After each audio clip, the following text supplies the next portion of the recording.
Hello guys, তো কেমন আছো তোমরা সবাই? আশা করি সবাই ভালো আছো এবং সুস্থ আছো। এই আনাদার ভিডিওতে তোমাদেরকে অনেক অনেক ওয়েলকাম আর অনেক ভালোবাসা জানিয়ে আজকের ব্লগটা শুরু করছি। তো গাইস, এখন বাজে প্রায় 9টা 7 বেজে গেছে। তো সকাল তো উঠেছি অনেকটা আগেই, প্রায় কয়টার সময় উঠেছি? 7টার সময় উঠেছিলাম। তো এদিকে দেখো, শাইনি তো ঘুমিয়ে আছে, কারণ কি এখানে আছে, বোঝা যাচ্ছে না ওকে। কালকে মঙ্গলবার থেকে ওদের এক্সাম শুরু হয়ে যাবে, তো আজকে থেকে বন্ধ দিয়ে দিয়েছে স্কুল পড়ার জন্য। তো চলো এখন আমি আমার ঘরের কাজটা শুরু করি, পরে ঠাকুর দিতে হবে, পুজো দিতে হবে। তো দেখো এদিকে ঘরের অবস্থা কী হয়েছে, তোমাকে সবটাই দেখাবো, চলো। তো এই যে এদিকে দেখো কাপড়গুলো এখানে ঘরের মধ্যে মানে রশি টানিয়ে তো ওইগুলোকে মেলে দিয়েছিলাম। কালকে এগুলোকে ধুয়ে দিয়েছিলাম। কি হয়েছে দেখো, এদিকে রয়েছে চেয়ারে মেলা রয়েছে, এগুলো ধুয়ে দিয়েছি, বাইরে মেলে দিয়েছি, সব কাপড় পরে গিয়েছিলো। তারপর এগুলোকে আবার উঠিয়ে ধুয়েছি, কতটা কষ্ট বলো তো।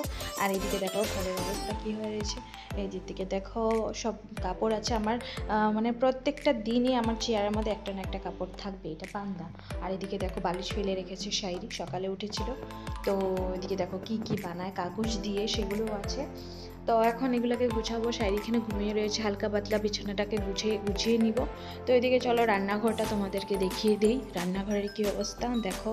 এই রান দেখেছো, আমি জাবড়া দিয়েছি, এটা দিতে ভুলে গেছি, কি মাথা ভগবান জানে। তো ওইদিকে দেখো এই যে এখানে বেসিনে একটু বাসন আছে, সেগুলোকে ধুবো। এখানে কয়েকটা ধুয়ে নিব, বাস। তারপর ঘরটাকে মুছবো। তারপর এদিকে চলো দেখি কি আছে। এদিকে দেখো এগুলোকেও কী অবস্থা করে রেখেছে, এটা শাইরির কাম হবে। তো এটাও গোছাতে হবে আবার, কারণ কি এগুলো তো রোজকারই কাজ। আর কালকে ঠাকুরের বাসনগুলো আমার ধোয়া আছে, তো কোনো প্রবলেম নেই। আজকে স্নান করে এসে একটু খালি মানে ধুয়ে তারপর পুজো দিয়ে দেবো। তো চলো দেখো বাইরের দিক দিয়ে রৌদ্রটা উঠেছে, দেখতে পাচ্ছ। আজকে রৌদ্রটা দেখলাম, কালকে তো কুয়াশা ছিল। এদিকে দেখো একটা গাছ লাগিয়েছে, এটা কি যেন লাউ পাতা গাছ হবে, কি সুন্দর পাতা দিয়েছে দেখতে পাচ্ছ, বড় বড় পাতা। আর ফুলও উঠেছে, কুমড়া ফুল নাকি এটা। তো এদিকে দেখো আমার সব কিছু কাজ কমপ্লিট হয়ে গেছে, এখন ঘরটাকে আমি ঝাড় দিয়ে নিচ্ছি। তা আমাদের মতো যারা বউরা আছো, যাদের অশান্তি, অনেক মনে অশান্তি আছে, অনেক কিছু আছে, কিন্তু বলার মতো কেউ থাকে না বা বোঝার মতো কেউ থাকে না, এগুলো সব মনের ভিতরে চেপে রাখে, ঘর সংসারের বাচ্চা দেখা সব কিছু করতেই হয় মুখ বুজে। গাইস দেখো এখানে অনেকটা খিদে পেয়ে গেছিলো, মানে একটু চা না খেয়ে ভালো লাগছিলো না, ঠান্ডা লাগছিলো, যেহেতু ঠান্ডা কাজ করছি। তো একটু চা বানিয়ে নিয়েছি। দেখো কিন্তু চাটা বেশি হয়ে গেছে, একটু আমি আন্দাজ করতে পারিনি, আর চাটার আন্দাজটা আমি বুঝিও না। তো ওদিকে একটু চা নিয়ে নিয়েছি, একটা পপ নিয়েছি, আর একটু ঝাল কিছু না খেলে আমার চার সাথে একদম ভালো লাগে না। তো এটা খেয়ে এখন ঘরটাকে মুছে তারপর যাও স্নান করতে। দেখো এদিকে কালকের একটু ভাত ছিল, তো শাইরিকে একটু ভেজে দিয়ে দিয়েছি। তো এখনও দেখো এই যে শাইরিকে একটু ভাত ভাজি কালকে দিয়ে দিয়েছে, আমিও একটু নিয়েছি। তো কালকে ভাতটা ছিল, তো শাইরি বলছে একটু মা ভেজে দাও। তো ডাল ছিল, অল্প ডাল ও খাবে, একটু চানা দিয়ে খাবে আজকে। রেডি হয়ে গেছে শাইরি অলরেডি। আমার এদিকে পুজো টুজো দেওয়া কমপ্লিট হয়ে গেছে, এখন আমি একটু খাবো, খেয়ে তারপর চলে যাবো। আর আজকে দুপুরে রান্না বান্না কিছু নেই, রান্না করবো না, একবারে রাত্রে এসে তারপর রান্না করবো। তো চলো খেয়ে এখন যাই, তারপর আবার তোমাদের সাথে দেখা হচ্ছে। গাইস দেখো এই যে বেরিয়ে পড়েছি, কতটা রৌদ্র রাস্তার মধ্যে। এই যে শায়েরি অনেক রৌদ্র, একটা টমটম পাই না যাওয়ার সময়। দেখো রাস্তার মধ্যে একটা টমটমের বংশও নেই, ওই যে চলে যাচ্ছে একটা দেখেছিলাম। তো ফাইনালি টমটম পেলাম, যাচ্ছি।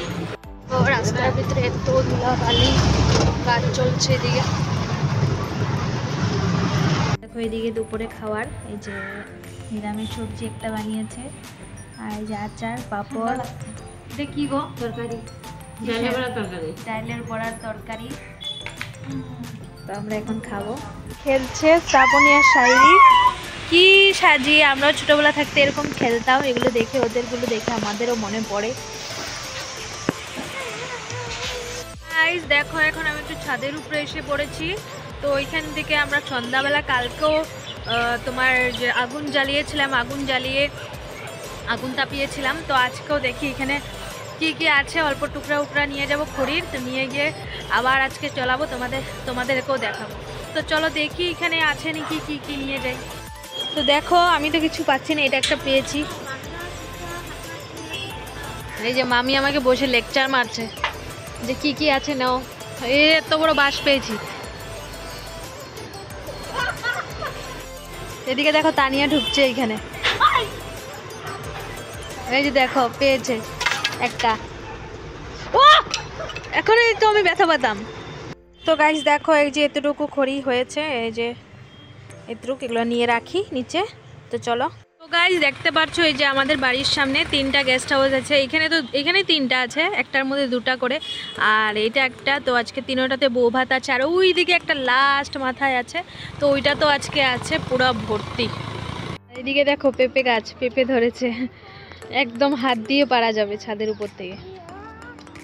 আমার দিদি যাচ্ছে ঘড়ি নিয়ে মাথাতে করে যাবে। দেখো গাইস দেখো এখন 11টা বাজতে চলছে, রাত্রেবেলা আমি ঘরে চলে গিয়েছিলাম, বিয়েতে যাব, মানে বিয়েতে যাবে মানে আমার শাইরি যাবে আর শাইরি পাপা যাবে, তো আমি যাব না, এর জন্য একা একা ঘরে থেকে কি করব। তো মামা বাড়িতে এসে পড়েছিলাম, তো এসে দেখো এত ঠান্ডা লাগছে, তারপর দেখো এখানে আগুন জ্বালিয়ে নিয়েছি সবাই মিলে। এখন আমি আগুন তাপাই। তো আজকের জন্য টাটা বাই বাই, সবাই ভালো থেকো এবং সুস্থ থেকো। দেখা হচ্ছে কালকে আবার নতুন একটা ব্লগের সাথে। তো tata bye bye, good night সবাইকে।